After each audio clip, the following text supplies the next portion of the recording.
Mr. Gadkari, you're very popular among people from the world of business and economy nowadays. But सच कहा जाए तो आजकल nation wants to know, थोड़ा आपसे डर भी लगता है. अभी आप जिस एक्चुअली ऐश्वर्या को डर लगता है, मुझे नहीं लगता. और ऐश्वर्या क्यों डरते हैं आपसे, इसके बारे में पहला सवाल उनको. Aishwarya, you might as well ask him first. Oh absolutely.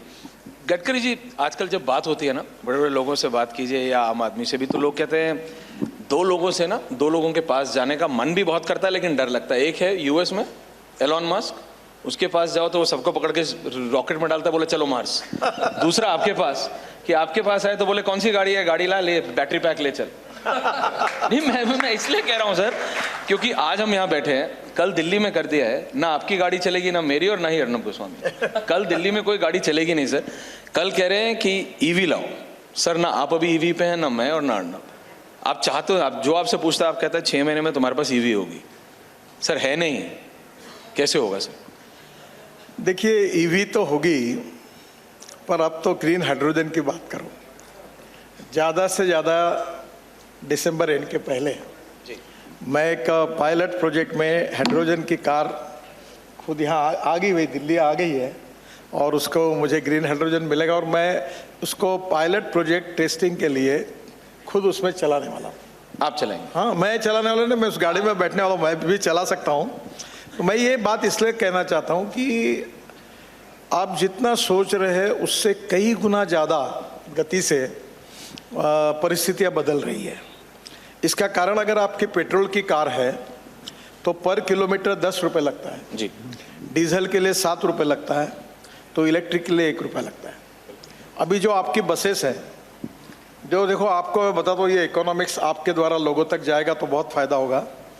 ये जो बेस्ट की जो मुंबई में बस है, ये पर किलोमीटर जो चलती है, इसकी कॉस्ट 115 रुपये है. जो इथेनॉल पे बस हमने 100% चलाई थी, उसकी कॉस्ट 78 थी. अब इलेक्ट्रिक पर जो पूना में टेंडर निकला है, उसकी कॉस्ट 50 रुपये है. तो 50 रुपये किलोमीटर कॉस्ट है, जबकि कैपिटल कॉस्ट इलेक्ट्रिक बस की 1.5 करोड़ है. वो भी कम होते जा रही है.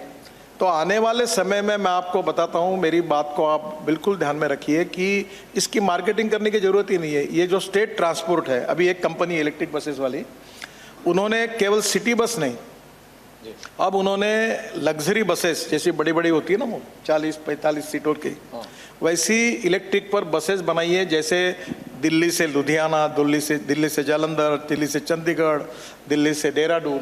अब ये आने वाले 4 महीने में ये इलेक्ट्रिक बसेस शुरू होगी, एयर कंडीशन होगी, और इसका टिकट रेट वो बहुत ज़रूरी, डीजल बस की तुलना में 25% कम होगा. कम होगा? हाँ. लेकिन किसी से बात करें तो कहते हैं कि मेंटेनेंस बहुत है. गडकरी जी चाहते तो हैं फ्लेक्स इंजन की, आप बात करते हैं, बोले वेस्टर्न यूपी को मैं मिडल ईस्ट की तरह बना दूंगा, मोलासेस, शुगर केन, लेकिन बोलते हैं कि इसका मेंटेनेंस इतना ज़्यादा है. गडकरी जी, लोग बोलने लगते हैं कि मेंटेनेंस है, कि करेंगे कैसे? आम हिंदुस्तानी में गाँव में मारुति तो सुना है, लेकिन ईवी होगी. आपका प्रॉब्लम ये है कि आप पत्रकार और नेताओं में एक कॉमन चीज़ होती है कि वो फटाफट हवा में बात ही करता है. सर, आप नेता हैं, मैं पत्रकार हूँ. पहली बात, आप 100% गलत हो. मेरे पास ई व्हीकल है, मैं नागपुर में एसयूवी यूज़ करता हूँ. आपको मैं पूछता हूँ, मैंने एक प्रश्न पूछा था जी, आपने कभी जो इलेक्ट्रिक व्हीकल है, अब काफ़ी लोगों के पास इलेक्ट्रिक बाइक आई है, स्कूटर आई है, एक भी व्यक्ति मुझे बताओ कि जिसको मेंटेनेंस के लिए कभी इंजन तो भी खोलना पड़ा क्या? मेंटेनेंस नहीं है. अभी आपको मैं कभी कभी, एक ये मेट्रो बनती है ना, इसके लिए डीपीआर में बड़े बड़े वर्कशॉप बनाए. बिल्कुल. तो जहाँ बहुत मेट्रो, अभी मैं बोलता नहीं क्योंकि ये बातों से काफ़ी लोगों की पोल खुल जाएगी, तो मैंने कहा कि तुम मेट्रो को कभी चलते चलते 10 महीने में, साल भर में, कभी मेट्रो को मेंटेन करने के लिए आपको बंद पड़ गई, ऐसा कभी हुआ है क्या? कभी नहीं होता. एक आधे बार उसको सर्विसिंग करनी पड़ती है, चेकिंग करना पड़ता है जी. और इसलिए मैं आपको बताता हूँ कि ई व्हीकल में ना सल्फर है, ना हाइड्रोजन है, ना CO2 है. ये जो डीजल कंबस्शन जो होता है, इसमें पोल्यूशन होता है, इलेक्ट्रिक में है नहीं. और दूसरी बात आपको बताओ, अच्छा क्या आपने ये सवाल पूछा फ्लेक्स इंजन का मैं 3 दिन में, अभी आज मैं यहाँ से फिर नागपुर जाऊँगा, सोमवार को आऊँगा जी। मैं बुधवार के अंदर उस ऑर्डर पर साइन कर रहा हूँ कि 6 महीने के अंदर ब्रेकिंग न्यूज हो रही इस है देश का, हाँ बिल्कुल, हर Breaking पेट्रोल news हो रही इंजन 2 व्हीलर 3 व्हीलर और 4 व्हीलर ये फ्लेक्स इंजन होगा। अभी फ्लेक्स इंजन का मतलब ये है, जो ब्राज़ील, यूएसए और कनाडा में है, उसका मतलब ये है कि तुम 100% पेट्रोल डाल सकते हैं या 100% बायो इथेनॉल डाल सकते हैं। इथेनॉल का भाव आएगा 60 रुपये, 61 रुपये, 62 रुपये लीटर और पेट्रोल का 120 रुपये। तो उसकी कैलोरिक वैल्यू थोड़ी कम है, फिर भी 30-35 रुपये लीटर बचत है और नो ऐसा बचत। पोल्यूशन नहीं के बराबर है। और इसमें भी टेक्नोलॉजी जो अभी आ रही है कि इथेनॉल और पेट्रोल में 100% इथेनॉल डालेगा और उसमें जो एक टोयोटो की कैमरी करके गाड़ी हाँ, थी, एक गाड़ी है टोयोटा। जिसमें 40% इलेक्ट्रिसिटी थी, तो ये फ्लेक्स इंजन विथ इलेक्ट्रिसिटी, तो आपकी कॉस्ट इतनी कम होगी। और इस बार देश की में मैं आपको बताता हूँ, मुझे अन्यथा मत लो इसको, नहीं, please। पर मैं चाहता हूँ कि ये पेट्रोल और डीजल के पंप बंद हो जाए। और पंप आज बंद हो जाए? हाँ बिल्कुल। आप आज मेरी बात को देखो, एक तो मैं जो बड़े बड़े लोग नाराज हो रहे होंगे अभी आपके ये सुन के, रिपब्लिक देख के। देखिए, इस देश का किसान अन्नदाता नहीं ऊर्जादाता होगा। हमारे साहब बैठे, ये पूरा वेस्टर्न यूपी, बिल्कुल शुगर बेल्ट, ये पूरा इथेनॉल तैयार होगा, वही जाएगा, उसी से पूरी बसेस चलेगी। बस तो अभी टाइम लगेगा क्योंकि उसका नहीं है, पर 4 व्हीलर 2 व्हीलर और 3 व्हीलर चलेंगे। और कल मेरे पास राजू बजाज आए थे, बजाज के, और पूना में प्रधानमंत्री जी ने 3 इथेनॉल के पंप इनॉग्रेट किए हैं। और मैं पीछे पड़ा हूँ, मैंने उनको कहा कि मुझे, बोले मार्च में मैं पूना में ऑटो रिक्शा फ्लेक्स इंजन की, ये पूना में मैं उसके लिए इनॉग्रेशन के लिए जाने वाला हूँ, ताकि हमारे देश में सभी ऑटो रिक्शा फ्लेक्स इंजन पे आए। जनरेटर सेट जो डीजल पे चलते हैं वो भी इथेनॉल पर आए। और इथेनॉल ये किसानों का फ्यूल है। हमारे पास शुगर सरप्लस, चावल सरप्लस, 350 लाख टन चावल पड़ा है गोडाउन में रखने के लिए। पंजाब हरियाणा में जगह नहीं है। हमारे यहाँ कॉर्न सरप्लस, हमारी एमएसपी से मार्केट प्राइस कम है, ये दिक्कत है। और जब ये diversification of agriculture towards energy and power sector होगा, ये बायो इथेनॉल, अब ये शुगर के जूस से बनेगा, मोलाइसिस से बनेगा, बीएवी मोलाइसिस से बनेगा, कॉर्न से बनेगा, राइस से बनेगा, व्हीट से बनेगा, फूड ग्रेन से बनेगा। और अगस्त में आसाम में इंडियन ऑयल का एक बड़ा प्रोजेक्ट शुरू हो रहा है, 2nd generation ethanol from biomass, bamboo से बनेगा। तो मैं आपको बताता हूँ, हमारे देश में आज 8 लाख करोड़ का इंपोर्ट है, बिल्कुल, पेट्रोल, डीजल और क्रूड ऑयल का। मैं आपको बताता हूँ, ये ऐसे ही चलता रहेगा तो अगले 5 साल में 25 लाख करोड़ का होगा। पर उसके पहले जो निर्णय हमारी सरकार ने किया है, उसके कारण इस देश का इंपोर्ट आधा हो जाएगा। और इस देश में केवल इंपोर्ट आधा होगा, इकोनॉमी के लिए फायदा नहीं होगा। तो इथेनॉल एक ग्रीन फ्यूल है, import substitute, cost effective, pollution free और इंडिजिनियस, और जिसके कारण पोल्यूशन कम होगा। और दिल्ली जैसे शहर में जो परली के कारण होता है, तो 5 टन परली से 1 टन बायो सीएनजी निकलता है। एक प्रोजेक्ट यहाँ शुरू हुआ है अभी, और मैंने अपना, हाँ, परली से मेरा पहला ट्रैक्टर देश का मैंने खुद कन्वर्ट किया है सीएनजी पर। 1.25 लाख रुपए की बचत है। आप कह रहे हैं उसी पराली से जिससे अभी दिल्ली के मुख्यमंत्री कहते हैं सारा पोल्यूशन होता है, उसी सर, पराली ये से बना सकते हैं। देखो, ये वेस्ट टू वेल्थ वाली बात है। प्रॉब्लम एक ही है कि मैं 2004 से कह रहा था, शायद मुझे समझाने में मेरी कुछ कमी होगी, पर उसको समय लग रहा है जी। पर आपको बताओ, अभी तो भी हमारे यहाँ सरकार ने काफ़ी गति से किया है। इस देश में अब गेहूँ, चावल और चीनी, ये किसान का उत्पादन नहीं होगा। किसान का उत्पादन होगा बायो इथेनॉल, बायो सीएनजी। और बायो सीएनजी ट्रांसपोर्ट के लिए डिफिकल्ट है, तो बायो एलएनजी बनेगा। और आपको, और मैं बहुत ऐसे आपसे रिक्वेस्ट करूंगा कि इसके सक्सेसफुल प्रयोग मैं आपको बताऊंगा, आप उसके ऊपर कार्यक्रम करिए। ये जो ऑर्गेनिक वेस्ट है कारपोरेशन की जी, इससे हम लोग बायोडाइजेस्टर में डालकर मीथेन निकाले, जहाँ से मीथेन निकलता, मीथेन से CO2 अलग करें, और उससे हम लोग सीएनजी भी बनता है, बायो एलएनजी बनता है। बायो एलएनजी लिक्विफाई होने के कारण ट्रांसपोर्ट के लिए आसान है। अब कोई हमको इराक में जाकर और ईरान में जाकर और दुनिया भर में पेट्रोलियम फील्ड हमको लेने की जो आवश्यकता नहीं है। अभी पुरी साहब से मेरी बात हुई और उन्होंने कहा एक शायद अगले सप्ताह में उन्होंने सभी ऑयल कंपनी के चेयरमैन को अपने घर पर बुलाया ब्रेनस्टॉर्म डिस्कशन के लिए, और मैं बैठने वाला हूँ। और हम कह रहे कि क्यों जा रहे हो बाहर? हमारे पंजाब और हरियाणा में 500 प्रोजेक्ट परली से बायो सीएनजी बायो एलएनजी के डाल दो, ये तो ग्रीन है। और क्यों हम बाहर जा रहे हैं? हमारे देश में हम तैयार करेंगे, इंपोर्ट कम करेंगे, किसान समृद्ध संपन्न होगा, देश की इकोनॉमी मजबूत होगी, रोजगार मिलेगा। और सबसे इंपॉर्टेंट बात, ये दिल्ली का जो पोल्यूशन दिख रहा है जिसके कारण आपको तकलीफ है, ये पोल्यूशन समाप्त होगा। यानी कि अब अगली बार नागपुर में आप ईवी स्कूटर चलाएंगे? सर चल रही है अभी। नहीं, आप चलाएंगे? नहीं, मैं, क्योंकि आपको शौक है, मुझे पता। वो कह रहे हैं आपका ऐश्वर्या ये इतना मैं एक बार पकड़े भी गए थे, 3 4 50 लोगों को ले गए थे स्कूटर में। मगर देखिए गडकरी जी, अगली बार आप ईवी स्कूटर चलाएंगे और मैं इसके बाद बाहर जाके खुद अपने लिए बुकिंग करना हूँ ईवी स्कूटर की, आपकी बात सुन के। आपको एक बात बताता हूँ, मैंने 2 ईवी स्कूटर तो मैंने लॉन्च की, एक बजाज की और एक टीवीएस की, एक बेंगलोर में की थी। इतनी सुंदर है, दोनों अच्छे, और अभी इसके मॉडल सब अच्छे हैं। आप मजाक नहीं कर रहा, अब एक बार चला के देखो। आपको बताता हूँ, मैं हमारे यहाँ नागपुर के स्टैंडिंग कमेटी के चेयरमैन की गाड़ी सीएनजी पे कन्वर्ट हुई, तो मैंने वो ड्राइवर को पूछा, बंटी कुकड़े करके स्टैंडिंग कमेटी में चेयरमैन है, वो परिवहन कमेटी के चेयरमैन है।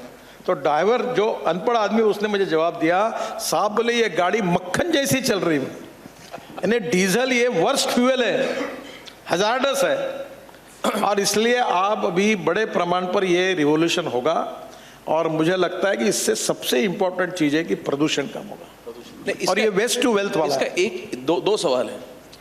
एक, जो आपने बोला 8 लाख करोड़ की जो हमारी इंपोर्ट्स हैं, उस पर नियंत्रण होगा। नियंत्रण बहुत जरूरी है, क्योंकि एक अनसर्टेनिटी में रहते हैं नहीं तो हम, कि इंटरनेशनल प्राइसेस कहाँ जाएंगे, देश पर क्या इम्पैक्ट होगा, आपके पॉलिटिकल इम्पैक्ट आपका क्या होगा, सवाल उठेंगे, फ्यूल प्राइसेस कहाँ जाएंगे। आप बेबस हैं एक तरह से, उस पर आपकी ज्यादा पकड़ नहीं है। दूसरी बात मैं आपसे पूछना चाहता हूं, because you have a long term strategic view mister Gadkari of the economy, which means that when you were pushing for ethanol even 10 years 15 years back, obviously you had a vision and you are on a fast forward now, you are seeing the future। आप 2 साल में करना चाहते थे जो पिछले 10 साल में धीरे धीरे हो रहा था। सबको आप अगर बताएं इसका ओवरऑल नेशनल इम्पैक्ट क्या होगा। पहला, that what will happen in terms of employment, employability, 1, 2, what happens to our economy when we become less dependent on fuel imports, 3 big question। देखिए, नहीं, तीसरा सवाल कर लेता हूं मैं, मुझे पता है आप मौका नहीं देंगे इसके बाद, इसलिए तीसरा सवाल यह है कि can we build the base fast? The technology is good, but charging stations, batteries, availability of ethanol to the consumers, जो hundreds of millions of consumers will transform, how quickly can you create the infrastructure for that? देखो, पहली बात तो ऐसी है कि आपने बहुत अच्छा सवाल पूछा है। हमारे देश की इकोनॉमी में 22 to 24% कंट्रीब्यूशन मैन्युफैक्चरिंग सेक्टर का है, 52 से 56% कंट्रीब्यूशन सर्विस सेक्टर का है, और 8 से 12% कंट्रीब्यूशन एग्रीकल्चर का है। महात्मा गांधी जी कहते थे कि हमारा देश गांव में बसता है। एक समय 85% पॉपुलेशन हमारी गांव में बसती थी। आज हमारी स्थिति ऐसी होगी कि हमारी कम से कम 35% पॉपुलेशन गांवों से शहर की तरफ आई, अर्बनाइजेशन हुआ। ये क्यों हुआ? वो इसलिए हुआ कि गांव में गरीबी, भूखमरी, बेरोजगारी, रोजगार नहीं, अच्छी स्कूल नहीं, अच्छे कॉलेज नहीं, अच्छे हॉस्पिटल्स नहीं, रोड नहीं, और सबसे बड़े परचेसिंग पावर नहीं, इनकम नहीं। और यही हिंदुस्तान की इकोनॉमी की सबसे बड़ी समस्या थी।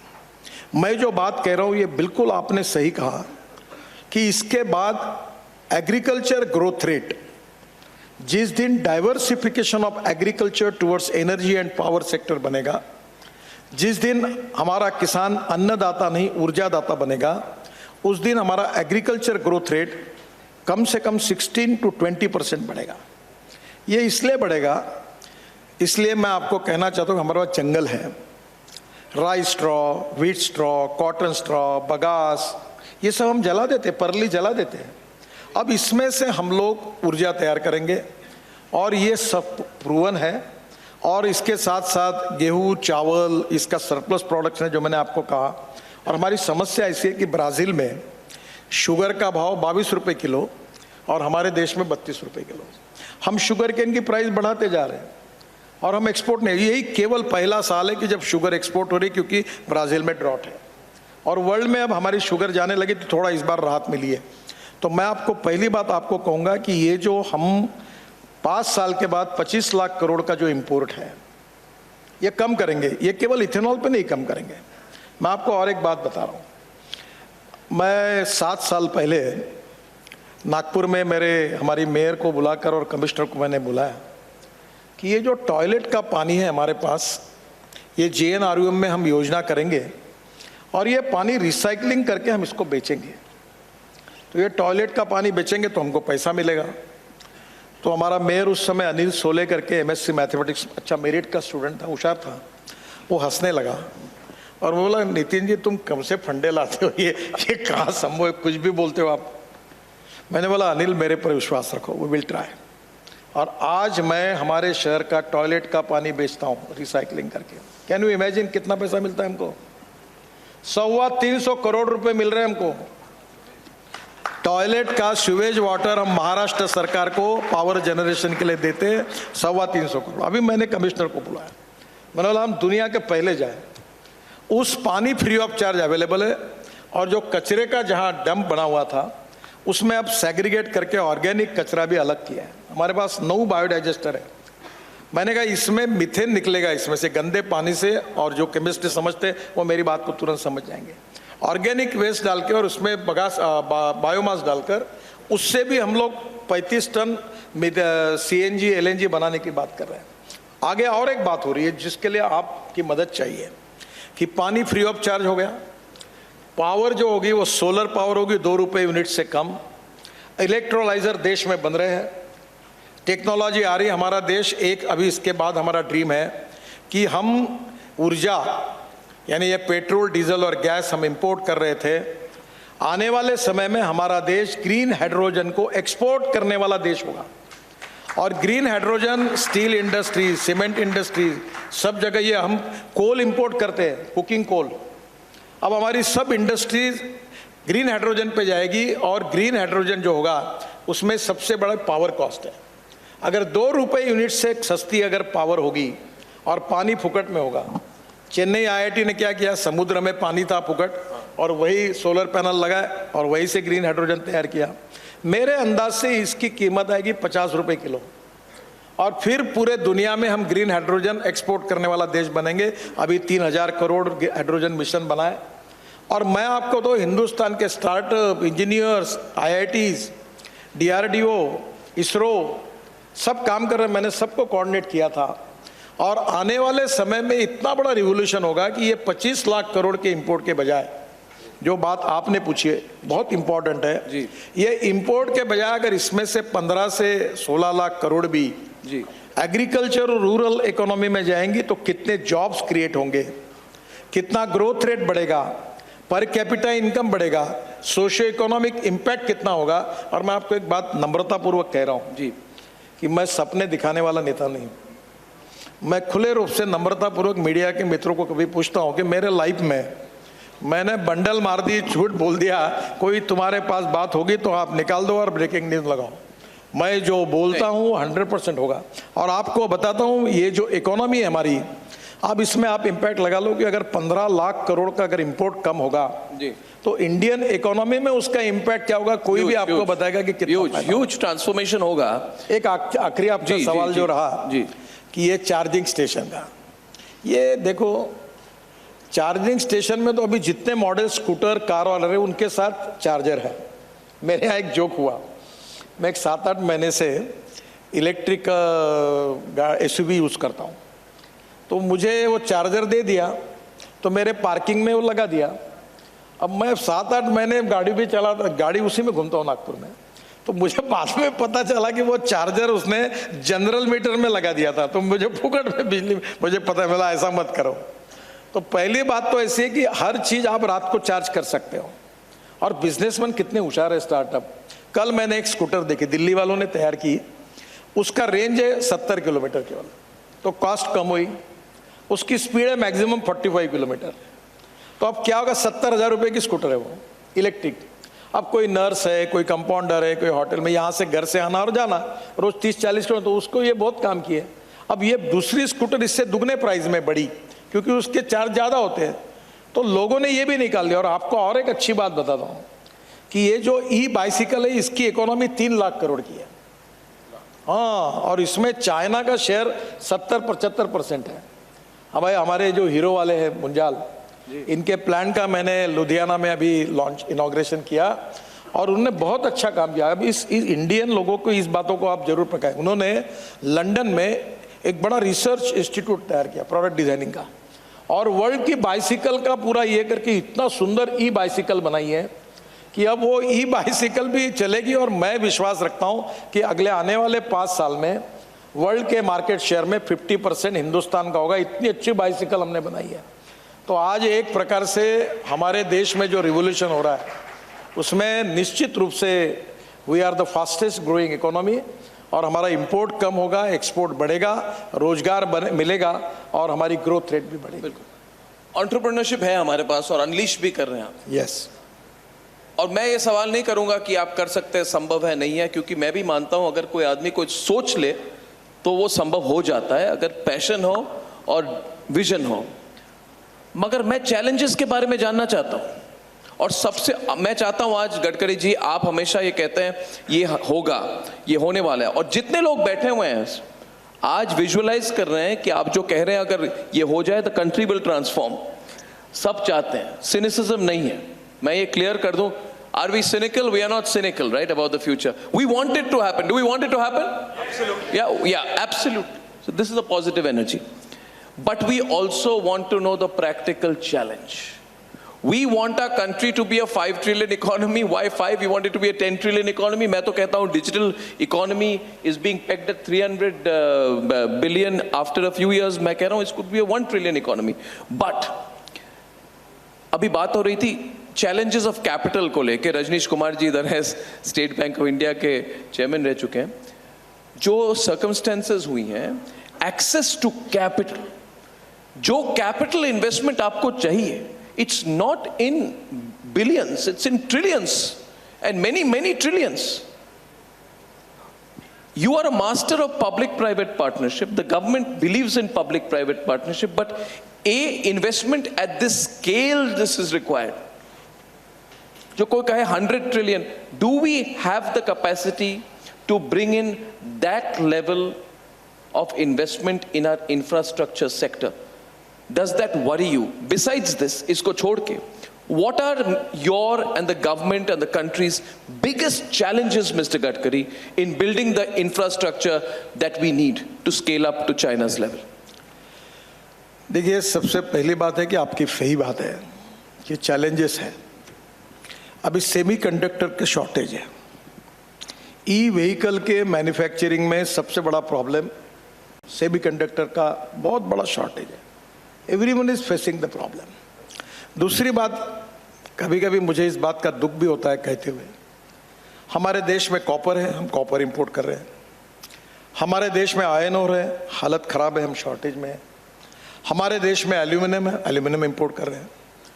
कभी कभी समझ में नहीं आता, कोई रोड बनाते तो सब लोग आके बोलते कोई काम करो, नहीं गलता, काम बंद करो। तो कभी ना कभी हमको इकोलॉजी, इन्वायरमेंट को भी मेंटेन करना है, इकोनॉमी को भी डेवलप करना है। आपका बिल्कुल सही है कि कैपिटल जो है उसके बारे में दिक्कतें हैं, पर मैं आपको एक बात बता दूं। अभी मैं नेशनल हाईवे की बात करता हूं। मैं अभी तक इस साल में 25,000 करोड़ मार्केट से खड़े कर चुका हूं। मैं 1 लाख करोड़ कर सकता हूं, और मैं आपके सामने नम्रतापूर्वक बताना चाहता हूं कि मेरे पास पैसे की कोई कमी नहीं। 5 लाख करोड़, 10 लाख करोड़, साहब की क्षमा मांग के बताओ, 2 बैंकों के चेयरमैन इसलिए झगड़ा कर रहे थे कि 25,000 करोड़ लेने थे। वो मुझे कह रहा था कि मैं इसका 0.15 ज़्यादा था, मैं 6.35 पर मैंने 25,000 करोड़ रुपए लिए। और अभी मेरे मन की आइडिया बदल गई। जब मैं ये रोड के एसेट मोनेटाइज कर रहा था, तो अभी Australian, Canadian pension fund, American company आई, मैंने हमारे सेक्रेटरी को कहा कि मैं ऐसा इंफ्रास्ट्रक्चर नहीं डेवलप करना चाहता। मैं इस देश का गरीब आदमी, कांस्टेबल, चपरासी, उसके पैसे से रोड बनाना चाहता हूँ। और अब मैं आने वाले समय में, अभी जो मैं बॉन्ड निकालने वाला हूँ, प्रोजेक्ट में मोनेटाइज कर रहा हूँ, मैं बोलूँगा आपको 7% और 8% फिक्स रिटर्न मंथली मैं देता हूँ। NHI में इन्वेस्ट करो 100% गवर्नमेंट AAA रेटिंग और गवर्नमेंट ओन है। मैं आपके पैसे लूँगा, आप इन्वेस्ट करो, आपको बैंक में 4% 4.5% मिलता है, मैं 7% देता हूँ। आप याद रखना, आप नौकरी करना, आप पत्रकार लोगों को फायदा होगा। और मैं उनके पैसे से रोड मुझे किसी की कमी नहीं है। वो मैक्वेरे ने हमारे एसेट खरीदी है, कैनेडियन फंड ने एसेट खरीदी की, वर्ल्ड में मुझे पैसे देने वालों की कमी नहीं। और मैं NHI में लाखों करोड़ के रोड बना रहा हूँ। इस साल मैं 7 लाख करोड़ के रोड बना रहा हूँ। मेरा बजट 1,20,000 करोड़ का है। पैसे BOT, हाइब्रिड एन्युटी, BOT, फिर EPC, फिर उसको मोनेटाइज कर रहा हूँ। अब मुझे पैसे की कमी नहीं है। और आपको ताज्जुब लगेगा, पर हिंदुस्तान की कैपिटल मार्केट में कैपिटल की कमी है। पर जैसे इकोनॉमिक ग्रोथ हो जाएगी, जैसे एक्सपोर्ट बढ़ेगा, जैसे उदाहरण के लिए आपको बताता हूँ, हमारी ऑटोमोबाइल इंडस्ट्री 7.5 लाख करोड़ की है। हिंदुस्तान में सबसे ज़्यादा टैक्स देने वाली इंडस्ट्री कौन सी है? तो ऑटोमोबाइल इंडस्ट्री है। दूसरी बात, सबसे ज़्यादा रोजगार देने वाली कौन सी इंडस्ट्री है? ऑटोमोबाइल इंडस्ट्री है। जबकि इस इंडस्ट्री में आज वर्ल्ड के कोई भी नाम निकालो आप, लगभग 99%, एक टेस्ला को छोड़ दो, सब ब्रांड्स इंडिया में है। और अब टेक्नोलॉजी में हम आगे जा रहे हैं, और अभी स्क्रैपिंग पॉलिसी लाई हमने। और मैं आपको एक बात बताता हूँ, पहले सोच बदलनी पड़ेगी। अभी टायर जो है वेस्ट, मैंने कहा वर्ल्ड से इंपोर्ट करो हिंदुस्तान में। बंगाल गाड़ियाँ वर्ल्ड से इंपोर्ट करो। 1-2 दिन पहले नोएडा में मैंने टोयोटा और सुजुकी दोनों के कोलैबोरेशन में स्क्रैपिंग सेंटर का उद्घाटन किया। हाँ, अब ये इससे aluminium, steel, copper, plastic, rubber, lithium भी निकलेगा। अब ये वर्ल्ड में पूरा भंगार। अभी इसके लिए मैंने जो हमारे पोर्ट थे, मैं पोर्ट मिनिस्टर था, कांडला का ड्राफ्ट 18 मीटर किया, टुटीकोरिन का 18 मीटर किया, JNPT का 15 मीटर किया। इसका अर्थ ऐसा है कि 2 लाख टन का शिप आ सकेगा, पनामा साइज। और उसके कारण इकोनॉमिक्स बदलता है कि पूरे दुनिया का भंगार आसपास का हम लोग 2 लाख टन का कांडला में लाएंगे। वही स्क्रैपिंग यूनिट होगा, गुजरात में 2 आ रहे हैं। और वही एल्यूमिनियम, अब क्या हो रहा है, हम एल्यूमिनियम इंपोर्ट कर रहे हैं, हम कॉपर इंपोर्ट कर रहे हैं, उसके बजाय हम भंगार इंपोर्ट करेंगे और उसको रिसाइकलिंग करके हम मार्केट में लाएंगे। तो 30 से 40% रॉ मटेरियल कॉस्ट कम होगी, तो हमारे कंपोनेंट की कॉस्ट कम होगी। और कंपोनेंट की कॉस्ट कम होगी तो इंटरनेशनल मार्केट में, एक्सपोर्ट में हम और कॉम्पिटिटिव बनेंगे, लॉजिस्टिक कॉस्ट भी कम करेंगे। तो ई-व्हीकल का और ऑटोमोबाइल का 5 साल के अंदर, ये मेरा उद्दिष्ट है, मिशन है कि हिंदुस्तान ये 5 साल के अंदर वर्ल्ड का नंबर 1 का मैन्युफैक्चरिंग हब बनेगा। अब जब एक्सपोर्ट बढ़ेगा तो इन्वेस्टमेंट आएगी, टेक्नोलॉजी आएगी, और धीरे धीरे क्या है, ये एक दूसरे, जैसे अभी आप चैनल चलाते हैं, अभी हमारे यहाँ, मैं ज़्यादा जानता नहीं, पर अखबारों के बारे में मैं एक बात कहता हूँ, more circulation more losses, no circulation no losses. तो सर्कुलेशन कम करके एडवर्टाइजमेंट ज़्यादा मिलाना, ये प्रॉफिट होता है। अब आपके यहाँ भी, आप ये नए चैनल खोल रहे हो, तो जितना आपकी व्यूअरशिप बढ़ेगी और जितना आपका एडवर्टाइजमेंट बढ़ेगी, उतना इकोनॉमिक वायबिलिटी आएगी। अब कोई बोलेगा पहले एडवर्टाइजमेंट लाओ, अब ये आएगी नहीं जब तक आपका व्यूअरशिप नहीं बढ़ेगी। वैसे ही यही है कि आपको ये electric charger, demand and supply, जैसे अभी ये होटल है, इसका पार्किंग प्लेस है, अभी इन्होंने अभी तक नहीं किया, बहुत से जगह पर लोगों ने पार्किंग प्लेसेस में, होटल में पूरा चार्जिंग सिस्टम डाल दिए, शुरू हो रही है। मैंने नागपुर में एक सुरेश भट्ट करके बड़ा ऑडिटोरियम बनाया, 2200 लोग बैठते हैं। तो मुझे इच्छा थी कि वो 5000 रुपये में देना, तो कमिश्नर ने कहा तो इसका तो एयर कंडीशनिंग और ये खर्चा 80,000 रुपये जाएगा। तो मैंने कहा मैं बिजली मुफ्त करेंगे। बोले कैसा? मैंने बोला ऊपर में सोलर लगाएंगे। मैंने देवेंद्र मुख्यमंत्री थे, उनको कहा कि आप पैसे दो, हमने ऊपर सोलर लगाया तो 80 कार्यक्रम की बिजली मुफ्त हो गई। फिर नीचे में 800 गाड़ियों का पार्किंग था, वो हमने इलेक्ट्रिक चार्जिंग की व्यवस्था कर दी और अब 5,000 रुपये में देते हैं। तो पर्पस सॉल्व हो गए। तो टेक्नोलॉजी का उपयोग करके, जैसे डिमांड एंड सप्लाई का होता है, धीरे धीरे जैसे ये बढ़ेगा, निश्चित रूप से चार्जिंग का सुविधा प्राप्त होगी और धीरे धीरे चार्जिंग स्टेशन भी खत्म हो जाएंगे। वैसे ही रिसोर्सेज भी, जैसे जैसे लोगों को लगेगा, अब आपको एक बताता हूँ, आप कभी स्टॉक एक्सचेंज पे स्टडी करिए। स्टॉक एक्सचेंज में साहब जब स्टेट बैंक में थे तो मैंने उनको एक मदद मांगी थी। अभी हमने 20,000 करोड़ फंड ऑफ फंड निकाला है कि जिन एमएसएमई का जीएसटी रिकॉर्ड अच्छा है, जिनका टर्नओवर 5 साल का अच्छा है, जिनका इनकम टैक्स का रिकॉर्ड अच्छा है और जिनका प्रॉफिट एंड लॉस अकाउंट अच्छा है, उनका रेटिंग करेंगे और वो अगर कैपिटल मार्केट में जाएंगे तो 15% इक्विटी हम देंगे। अब मुझे ये सरकार में समझाना बहुत कठिन जाता है, क्योंकि मैं सेल्फ रिलायंट ऐसा मॉडल बनाना चाहता था। तो अब ये 20 समझो, मैंने कहा कि आपका ये टीवी है, इसको मैंने 15% इक्विटी खरीदी, आप शुरुआत में है, अच्छा है आपका, जैसा आपको चलने लगा तो 10 रुपये का शेयर 2 साल में 70 रुपये का होगा। मैं 70 रुपये में शेयर बेच दूंगा, फिर मैं दूसरे को 10 रुपये दे दूंगा। ऐसा करते करते 20,000 रुपये फंड का मैं 2 लाख फंड करूंगा। मैं एनएचए में यही करता हूँ। अभी मेरा टोल का इनकम इस साल 40,000 करोड़ है और 5 साल के अंदर मेरा इनकम 1,40,000 करोड़ पर ईयर होगा। अब मैं लॉजिस्टिक पार्क बना रहा हूँ 2 लाख करोड़ के, मैं रोड साइड एम्यूनिटीज बना रहा हूँ 350, तो मेरा इनकम बढ़ेगा। इनकम बढ़ेगा तो मैं मेरी कर्जा लेने की कैपेसिटी बढ़ेगी। तो यही बिजनेस है। तो ये नक्की आप प्रॉब्लम है, आप कह रहे हो, पर वो प्रॉब्लम में जैसे जैसे आते वैसे वैसे धीरे धीरे वो सुलझा भी जाएगा। नहीं, मैं दो बातें थी। पहले तो बहुत बड़ी बात आपने कही, आपने कहा है कि I prefer domestic investment to foreign investment in the infrastructure sector. This is a very big statement from you. सवाल है why?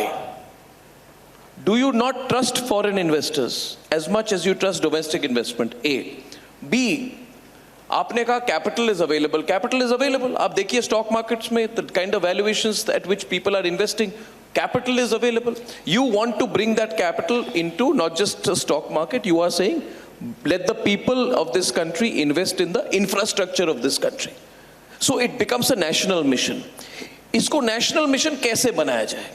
क्या इसको एक तरह से आप in a calibrated way, will the Modi government go to the people of the country and say, you put your money, 10 rupees, 100 rupees, 1,000 rupees, 1 lakh into the infrastructure of this country, I will give you the return, fund your government. Is that what you are saying? Is that your plan? इसको एक organise तरीके से गडकरी जी आप कैसे कर पाएंगे? ये बहुत बड़ी बात है अगर आप इसको करें। देखो, पहली बात तो ऐसी है कि 100% एफडीआई इंफ्रास्ट्रक्चर में अलाउ है। हमको बड़े प्रमाण पर फॉरेन इन्वेस्टमेंट चाहिए, इसमें कोई दुमत नहीं और मैं उसका सपोर्टर भी हूँ। पर मैं दूसरी बात सोचता हूँ, आज हमारे जो एक अलग एंगल है, दोनों को जोड़ना उचित नहीं होगा। जैसे छोटे लोग हैं बेचारे, ये आपको एक उदाहरण, आप महाराष्ट्र में मुंबई में आपका वास्तव है इसलिए आपको पता है, अर्बन कोऑपरेटिव बैंक, ये दिल्ली वगैरह में नहीं है, 3.5 लाख करोड़ डिपॉजिट्स है हमारे पास। क्रेडिट कोऑपरेटिव सोसाइटी कोल्हापुर में कम से कम उनका डिपॉजिट होगा 50,000 करोड़। इतने बड़े बड़े क्रेडिट कोऑपरेटिव सोसाइटी जिले में है, 400 सोसाइटीज है। अब इनके पैसे में क्या है कि इनको इन्वेस्ट करने के लिए काफ़ी अपॉर्चुनिटी चाहिए। फिर हमारे सर्विस क्लास के लोग हैं, प्राइवेट या गवर्नमेंट के। अब बैंक का डिपॉजिट का दर जो है क्या होगा, एक समय बैंक का इंटरेस्ट रेट ये लोगों को लगाने के लिए 12% था, 13% था, एक समय तो 18% तक गया था। अब क्या हुआ कि बैंक के इंटरेस्ट रेट कम हो रहे हैं, तो ये जो पेंशन्स वाले सीनियर सिटीजन हैं, इनका एक समय इंटरेस्ट में उनको जो मिलता था वो धीरे धीरे कम हो रहा है।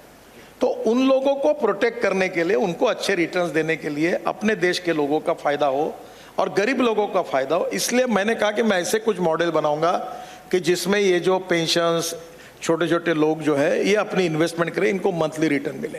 दैट इज एक सोशल एंगल है।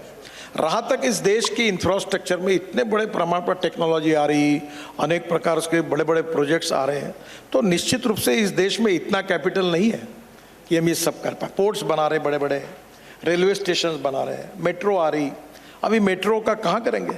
350 करोड़ रुपए पर किलोमीटर कैपिटल कॉस्ट है, तो ये देश में संभव नहीं होगा। इसलिए हमने जायका का फंड लिया, काफ़ी बड़े इसमें हमने जापानी फंड लिए, काफ़ी जगह पर वर्ल्ड बैंक के फंड लिए, एडीबी के लिए।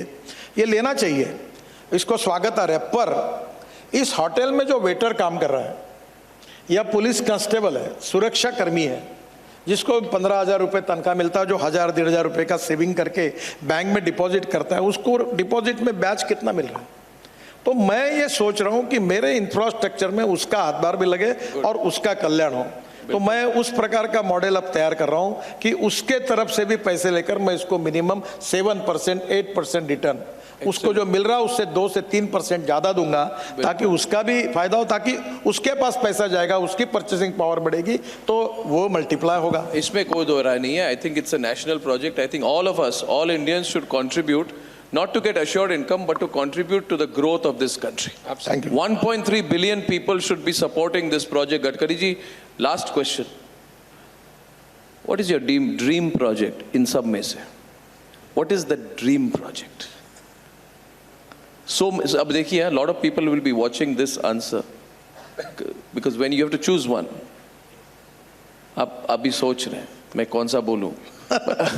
आप बोलिए, which is your dream? Which have you become completely attached to? Which you think about? Which will also change this country?